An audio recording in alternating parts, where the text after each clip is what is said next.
Welcome to the banker lamp. Please enjoy the video. You start by removing the old cushion right away. You unplug the headset, lay it on a flat surface, and peel the cushion at the seam, slow, steady pressure to avoid tearing the housing. You should see a retaining ring or clips, keep them nearby. Once the cushion pulls free, set aside the foam insert and take a quick photo of the orientation so you remember left to right and where tabs sit. This prevents reassembly mistakes and keeps the next step simple and fast. Now prepare the replacement cushion and the internal foam. Check inner diameter and foam thickness so sound and fit remain correct.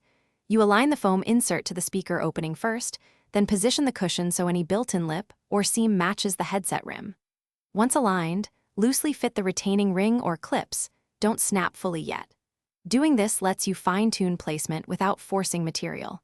Make sure wiring or mic openings remain unobstructed. That's why alignment matters for comfort and sound. Finish by pressing the cushion evenly around the ear cup and snapping the ring or clips into final position.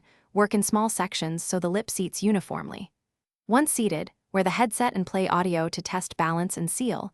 Small misseatings change bass response, so listen for even sound. If you notice gaps, uneven pressure, or a loose seam, remove and reseat the problematic section.